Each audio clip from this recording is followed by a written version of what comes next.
on this episode of the Sorority Chat podcast.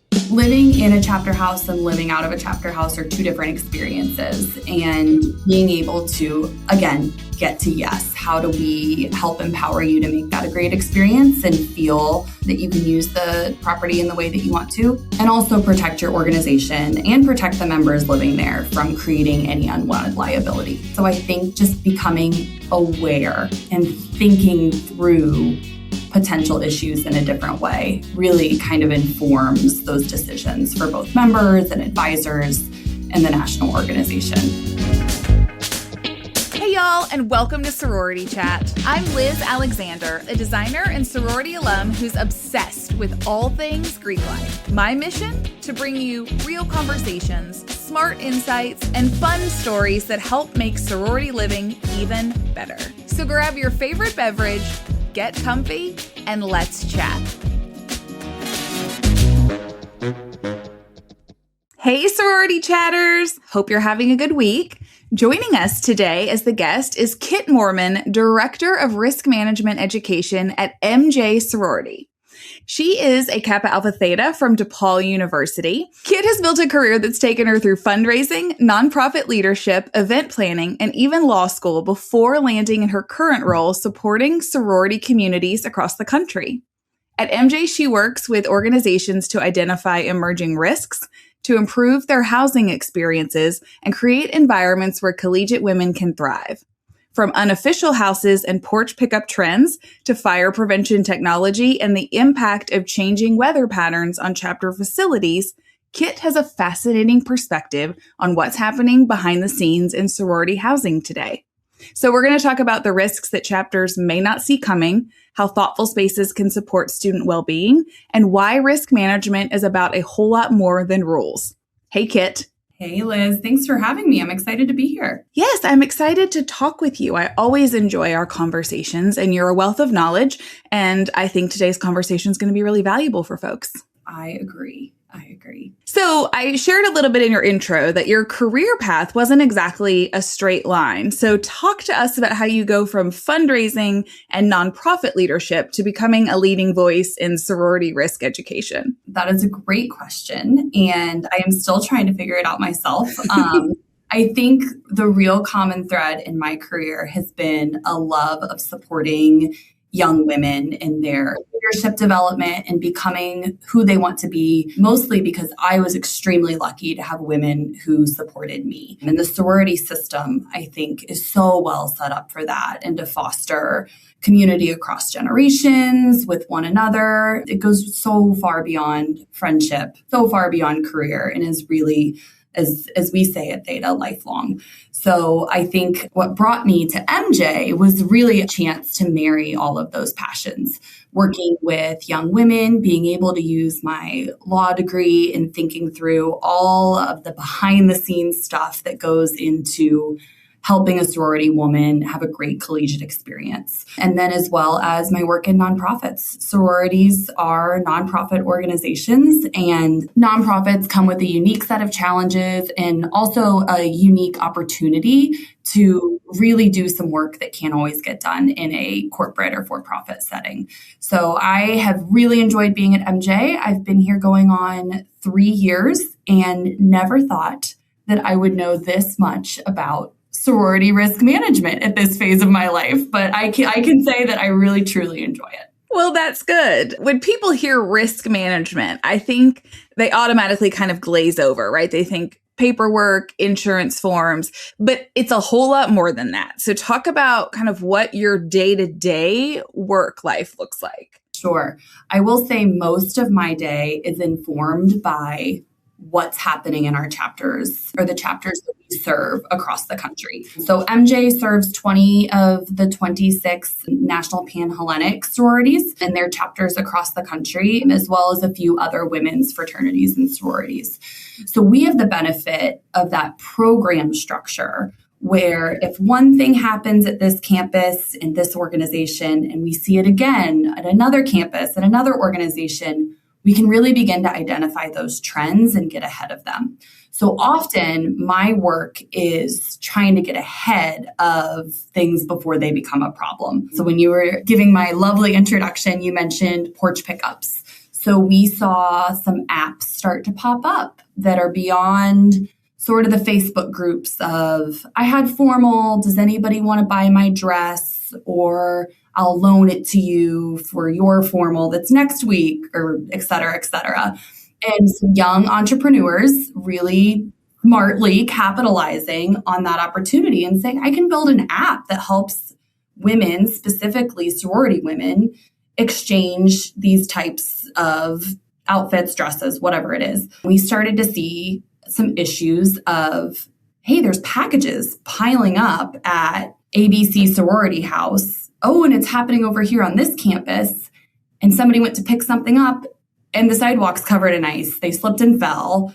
And now they're not going to formal at all. So how do we kind of shift those behaviors before they really become ingrained and become a hurdle for a chapter and really get to yes? So that's kind of my goal, is always, if you want to do something, if the women want to make something happen, how do we help you get there most efficiently and most safely? I would never have thought about that with the porch pickup, just some of the risk and the liability that comes with that, because you think it's, oh, just a super simple thing. But your example of slipping on the ice makes sense. So how, like, continuing with that example, how would you help a chapter make sure that that could happen, but happen safely and not have issues?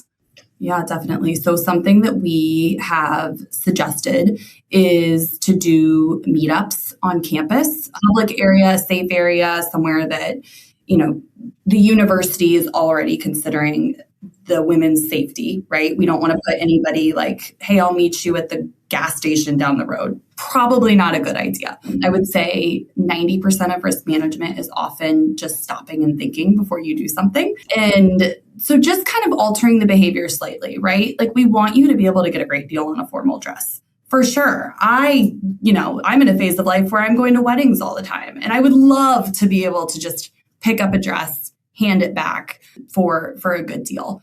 And so getting women to just shift the behavior rather than creating a hazard on the porch, piling up boxes, making your space feel cluttered, not organizing things well, inviting a bunch of people onto your property that you may not know or may not have vetted, and rather kind of shifting that behavior to happen off of the chapter house property.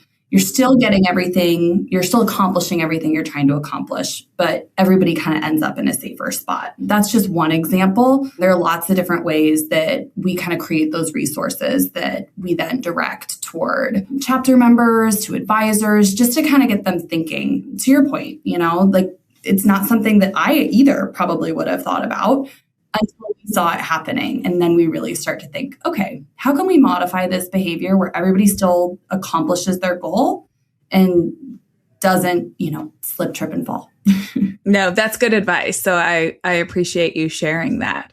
What about unofficial chapter houses? Because I know that tends to pop up specifically on campuses where, maybe universities don't provide housing or a chapter might be smaller. Let's talk about that scenario a little bit. Yes, that is a hot topic right now, Liz, a very hot topic. So we've seen more and more of these unofficial chapter houses pop up, especially at universities where there isn't an official chapter house.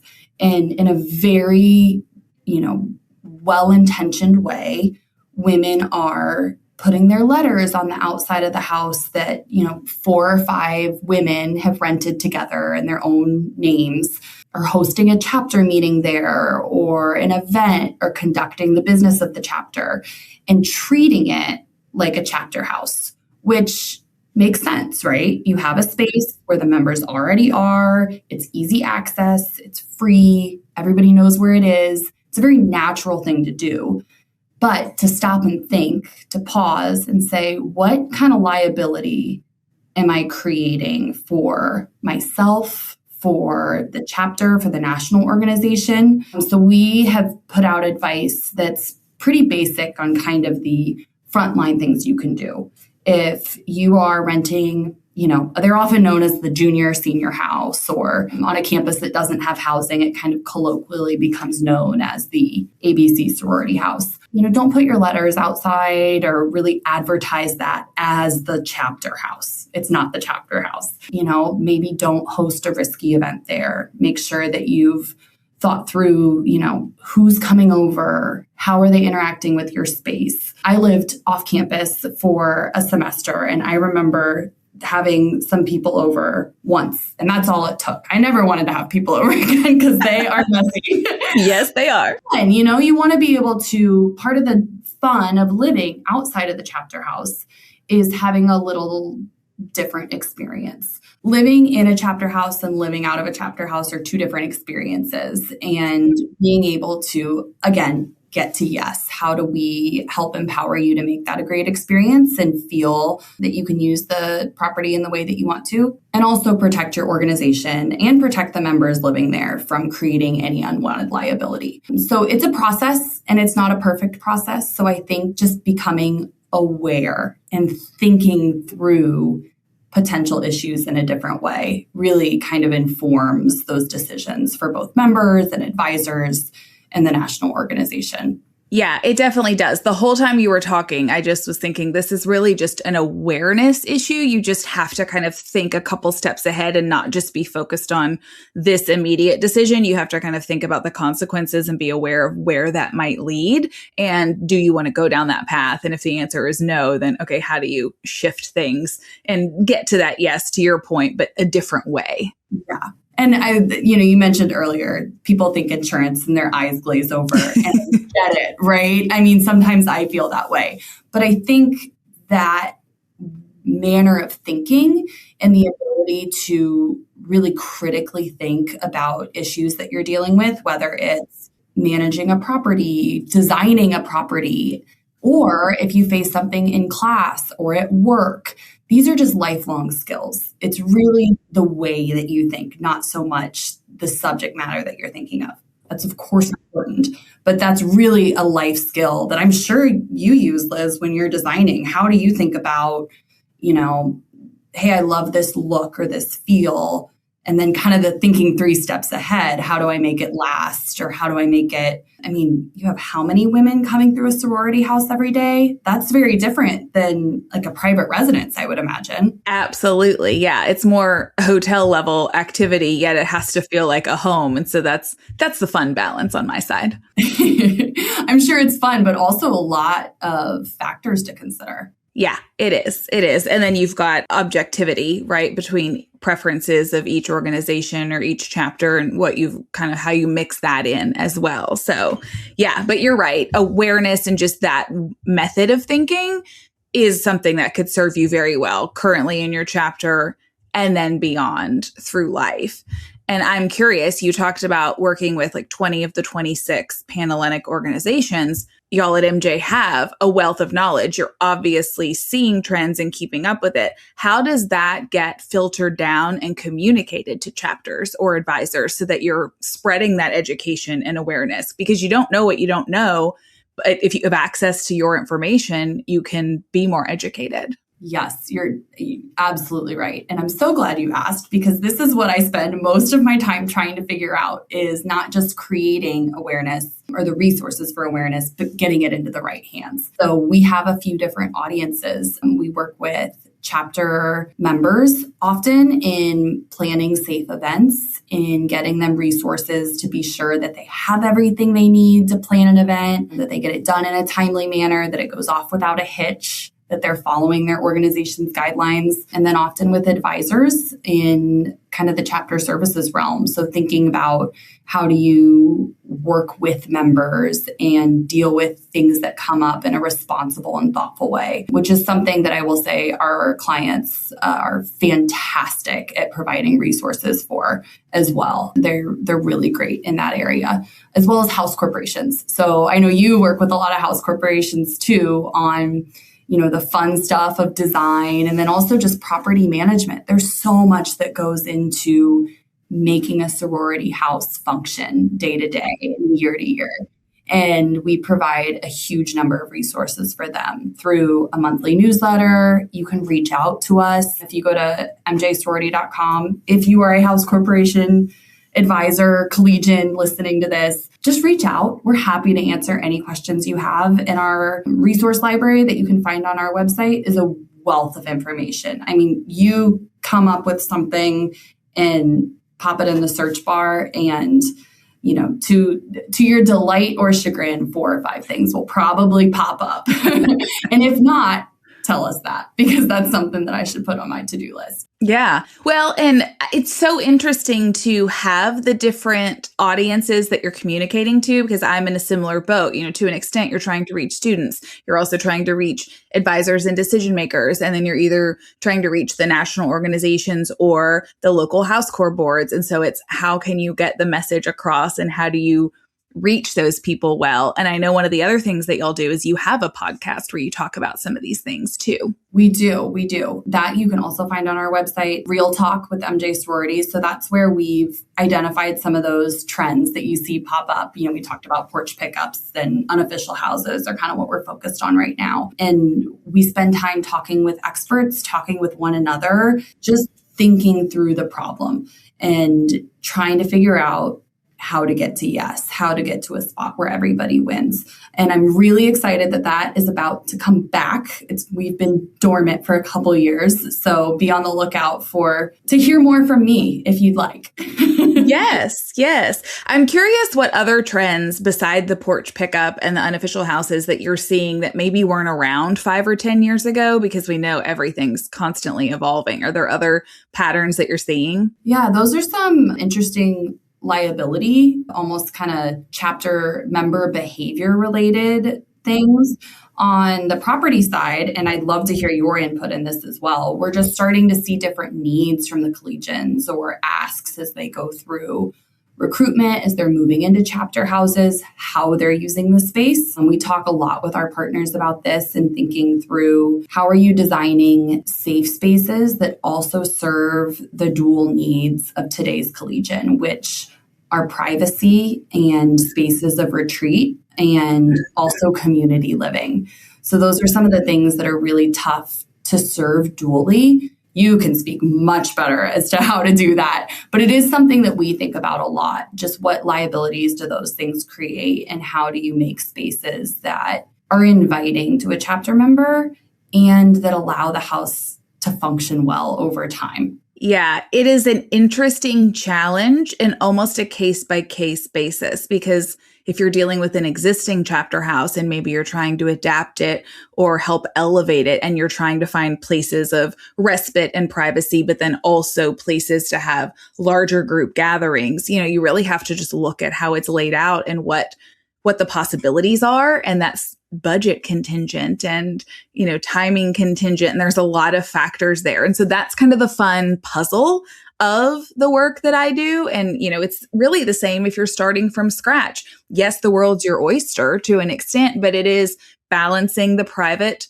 areas with the public areas and realizing that you're serving the student as a whole person, not just as a social being and not just as an introvert, but how can you apply to everyone and all of their needs? Yes, absolutely. And that's something that we've kind of focused on the last few years. There's so many properties that are older homes that either are getting redesigned, there's so many different levels, right? Taken down to the studs. We just need a little refresh, but really retrofitting is the term that we've used that property to be as resilient as possible. So, you also mentioned earlier changing weather patterns. You're seeing chapter homes, especially in the Southeast, that are encountering weather that they were not built for, that they are being managed by wonderful and extremely capable volunteers and advisors and property managers that are just having to become more aware of different things in that area of the country. This last year, there was a storm in Mississippi and Ole Miss was hit pretty hard. And I was floored at how on top of it the volunteers at that campus were, and were really thoughtful and prepared in preventing freeze and helping their members make decisions about, do you stay in the house? What if the heat goes out? Do you have what you need? Make sure you're looking out for these warning signs that a pipe has burst. There's just a really great, we call it predict, prevent, protect. So the 3 P's of how do you identify the potential things that could threaten your chapter house property. Changing weather patterns would be offender number 1. And then prevent them from happening. So what technology can you implement if you're designing a new chapter house, if you're retrofitting an old chapter house? How do you work that in where it doesn't feel awkward, but really just feels like a part of the design and a part of the home and serves the property well so that members aren't, a pipe doesn't burst and members are displaced. That's a huge disruption to the experience, and preventing that is huge. Of course, things happen. So then if things do happen, how are you protecting your members as best you can and coming up with a plan to then react as quickly as possible, which is, we try to avoid that as much as possible. But of course, our partners with house corporations as they manage those things as well. I know when you and I were together at the housing forum in February, we were having a conversation around when, you are building, or if you do have the walls opened up, putting in leak detectors on your plumbing so that you have the technology that could help you catch when there is a leak and catch things before pipes break or there's problems. And there is so much of that technology out there right now. If you can just thoughtfully include it when you're making these plans, it really helps with that prevention piece that you're talking about and helps catch things. So much less expensive, right? If you're already doing something, look into the other things that you can also do. Again, back to awareness, just being a critical thinker. Okay, I am doing this project. This is a huge example, but my roof needs replaced. We're running into a lot of older chapter house roofs that that are 20 plus years old. And do I install the minimum building codes? But those aren't really fit for the changing weather patterns. So maybe I spend 15 to 20% more on the all-weather shingles and work with my contractor to do a little bit more. And it might hurt at the beginning because it is a greater cost. But in the long run, I'm going to save 4 or 5x what I spent today. And it's thinking through things in that way that really make a big difference versus having to then go and replace an entire roof again in 10 years. Yes, exactly. It's worth it to pay a little bit more on the front end to have that peace of mind and that longevity rather than to go inexpensive on the front end and then you're buying it again just a few years down the road. Ultimately, that is more expensive. It's just not all on the front end. And that's kind of that awareness piece and that thinking a few steps ahead that folks need. And sometimes when you're a volunteer and you're not doing this every day, you don't know that. And so this is valuable education to share with people. Yeah. And it's, we are so lucky to have such wonderful women that volunteer at not just the chapters where they were members or where they were initiated, but wherever they end up. And it's such a gift of time and expertise to be able to do that. And so when you're in that position, as you just said, you can't know everything and you can't do everything. And that's where I spend my time trying to alleviate some of that. So you're not just sitting there with Google, what should I do to my roof or what is leak detection? We try to take the first kind of 70, 80% of that work off of your plate. And then all you're doing is making an informed decision and thinking about the needs of your chapter. Because you know that information more than we do, more than an advisor at a different chapter. Just being thoughtful in how we can help make those decisions and that time that you're already taking to give back to your chapter easier. And I think if I remember correctly, MJ is piloting some interesting programs like roof resiliency reports and electrical fire sensors. So do you want to talk a little bit about that and what you think that value that may come from that for your listeners or your insured? Yes, absolutely. And this is something I'll just flag here that I have started doing some of these things in my own home. So if you're a homeowner or you carry homeowners insurance, which if you own a home, I hope you carry homeowners insurance. Highly advised.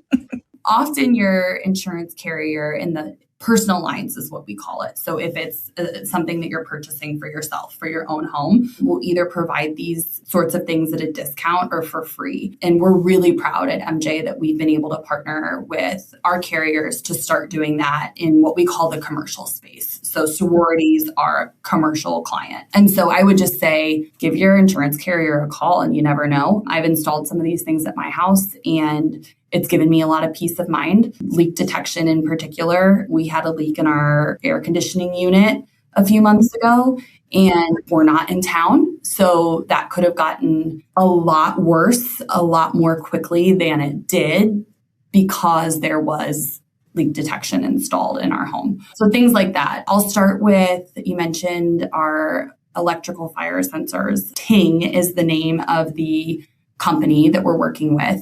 And it's about this big, and you scan the box and download the app, and then you plug it into the wall, and it detects whether you have any electrical surges or fire hazards in your system.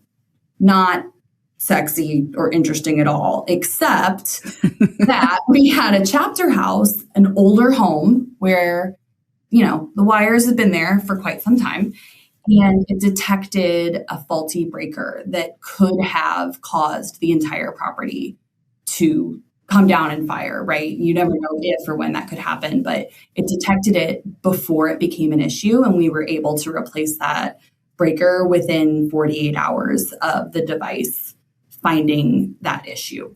Wow. So that's something that we're really excited about. We've deployed about 200 across the country and have gotten great reports so far, and really proud of that catch. So that's one that we're super excited about. Yeah, rightfully so. I mean, what an amazing tool to have for the safety, and just again, that peace of mind of knowing you're in a good place and you don't have to worry about that issue. Yeah. And that technology, I think, has come so far in this space, especially in the last 5 years. Some of the things that felt clunky when they first came out have really become easier to use. You can manage it from your phone. It makes it really convenient.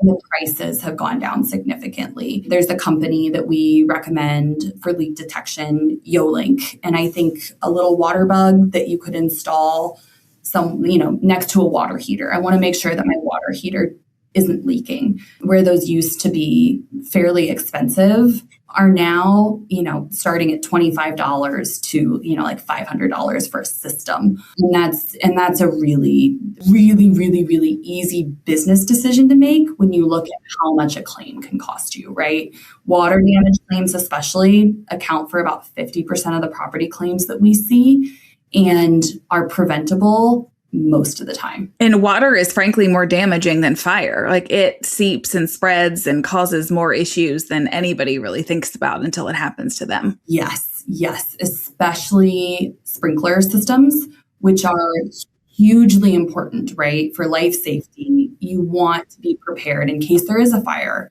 A sprinkler system saves lives. But if a sprinkler system goes off because you were, and this happened, taking a TikTok video of your sorority sister who accidentally started a fire in the microwave because it was funny, instead of putting out the fire so it gets large enough that it sets off the system and causes tens of thousands of dollars worth of damage, because that system releases water quickly. And water is just not something you want to mess around with. So the more we can do to prevent that, the better. Yeah, absolutely. You were talking about implementing some of these things in your own home. And I used to have the system Flow in my last house, and I loved it. Same thing, right? You could make sure it would tell you, oh, maybe a toilet's running or something, and you could check in on it. So if you were away, you always knew your house was okay. And I use other systems like a casa for my electrical stuff so that I never have to come home to a dark house. My exterior lights are always on. So that's kind of a safety thing there too. So I completely track with what you're describing and see how it could benefit in the larger sorority space. Yeah. And you mentioned a running toilet. Sometimes things don't have to be dramatic, right? If a toilet's running for a couple months, your water bill can go up significantly. And that's a problem for a house corporation. And that's going to ultimately cost the organization or the members. So some of these things really, if you take the time up front, and as you're trying to retrofit a property, as you're building a new property, what can we do now to prevent all these headaches later? And that is such an important way to think about your chapter house properties. And clients are fantastic about doing that and very easy to work with, but it does take time. As you know, it takes a lot of time. It does take time. And I joke, the unsexy stuff is what eats away at my budget, but it's so necessary to have those infrastructure things in a good place before you're focusing on the aesthetics, because we could redo the living room and we could put beautiful things in there. But if that pipe bursts or that sprinkler system goes off or the house burns down, it doesn't do anybody any good.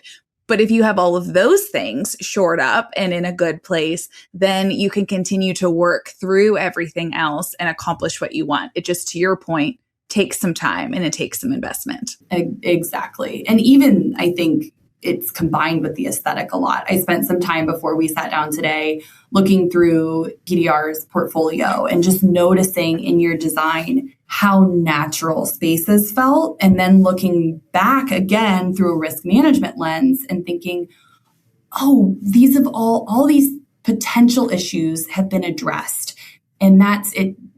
It feels so natural because you've married the two things so well, right? So there was an example of, I saw a bathroom where you'd created great privacy by, floor to ceiling doors, and that keeps the water inside the shower. That gives you privacy. There's separate spaces for where you're plugging in your straightener and maybe accidentally leaving it on, or people aren't spilling water over there. And it feels very natural and is a great living experience for members because you've thought about it beforehand. So even the not sexy stuff sort of gets into the fun stuff too. It does. You're right. There's a lot of thought, and thank you for the compliments there. But yes, we do try to think through those things and those needs because it all ties together, like you said.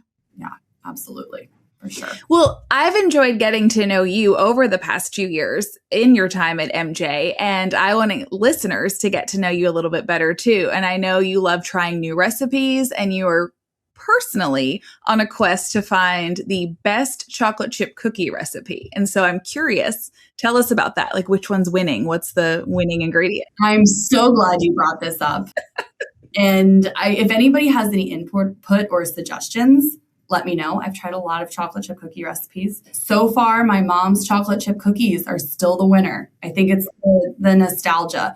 My mom's chocolate chip cookies also happen to be Nestle Toll House's chocolate chip cookies. So the simplicity wins out, but that's been a fun project. I have a 3-year-old little girl who loves to be in the kitchen and who loves cookies, coincidentally. So that has been a fun project, is to figure out the best chocolate chip cookie recipe. So I'm also a fan of putting coconut in a chocolate chip cookie. That's a good tip. Also freeze or refrigerate your dough. Yes. Before you put them in. That's, like your head can tell you that, your tummy might tell you just pop them in the oven. I lose that battle sometimes, but it is a personal quest of mine. So I will take any recipe suggestions that I can get. That's funny. So when you were talking about it, I was thinking through my mom's recipe, and she also used Nestle's, but what she did was lessen the flour so that it'd be just a little bit thinner, not super crunchy, but a little bit thinner. And I loved that. I would eat the dough. I would eat them baked, the whole bit. So you can give that a go. I just wrote it down. Yeah. My mom would do, if she was really feeling like chocolate chip cookies, you do half the butter it calls for and half Crisco. Yeah. You really want somebody else to make that and just not to know at that point. Exactly. That's what I thought too. My sister loves butter and I love her cooking. And I'm like, never tell me, Rachel. Do not ever tell me how much you put in there because I don't want to know. Yes. Yes, that's so true. It's one of the drawbacks of being the chef. Yes. Yeah. You know too much, but maybe it helps curb the appetite. Right. Yeah, one's enough. So I know you like granny hobbies too. What's one hobby you think everybody should try? Well, this is trending right now, but I would like to say in this very specific instance, and pretty much the only instance in my life, I've been ahead of the trend of needle pointing. It's back. So I suggest a needle for the summer. It's a great pool activity. You can sit, listen to an audiobook, turn on some tunes, needle point. I'm actually, I had not thought about this. I am needle pointing a tray of chocolate chip cookies right now to frame in my kitchen. Oh, I love it. That's perfect. So that sort of, brings me full circle there. Yes, it does. I love the idea of needle pointing. Like, how challenging is it to be a beginner? Because I get mad when I'm not good at it, something immediately. And so am I going to get mad? That's the best part of it. You can be really good at it immediately. Yeah, it's the best part. You look like an expert, and it's really just, can you go up through one hole and down through the other? Okay, yeah. I've got a friend, Toby, and she needle points all the time. And then I watch her say like, oh, I changed this color out. And I'm like, oh, this could be so fun. I also may be poor if I start this hobby, but Mahjong is my current vibe. And so it's the same over there. Oh, I have not gotten into that granny hobby. I need you to learn before next MJ Housing Forum so we can play. So but you need 4 people, or can you play? You can play with less. There's some nuance to it that is too long to talk about now, but I've played with just one other person. I've played with 3 total people, but 4 is ideal. Ideal. Okay. Well, the cute Mahjong tiles that the algorithms keep feeding me are piquing my interest. If there's an accessory, it's a hobby I'm interested in. I'm learning that I am a prime target market for that. Oh, I feel you. Like, Instagram's got my number, and I'm sure the ads that are going to pop up after today's conversation and the phone sitting next to me, they're going to be all about cookies and Mahjong and needle pointing. So prepare. Oh, it could be worse. It could be worse. Yeah. Well, in closing, Kit, tell me, fill in the blank here. A thriving sorority house is what? A thriving sorority house is a space where you feel safe enough to grow and learn. Oh, very good. I like that. Thank you. I like that too. It's the point, right? Like, we're all trying to create spaces where we can become the best versions of ourselves. And sororities are just, I can't think of a better model to accomplish that. I fully agree. Well, this has been a great conversation. And if people would like to connect with you further, what's the best way for them to do that? Add me on LinkedIn. Kit Moorman is how you can find me. I look like this.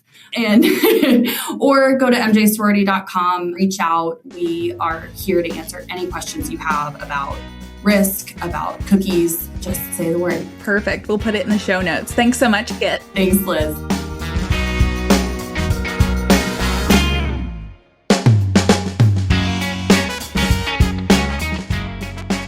Welcome to Liz's House Hot Takes. This is where I take the lessons I've learned over the last 16 years of designing Greek houses and offer you my pro tips. Here's today's house hot take. Your house doesn't need to look expensive. It needs to look cared for. Fresh paint, clean grout, fluffed pillows, straight art. Maintenance is the most underrated design strategy. So who needs to own this role within your chapter? Is it the members, the house director, the facilities chair, a committee? It doesn't really matter. You just need to make a plan, communicate people's roles, and start implementing it. Thanks for listening to another House Hot Take. For more inspiration, check out the PDR Interiors Instagram or TikTok. I'm Liz Alexander, and this is the Sorority Chat Podcast. Catch you next time.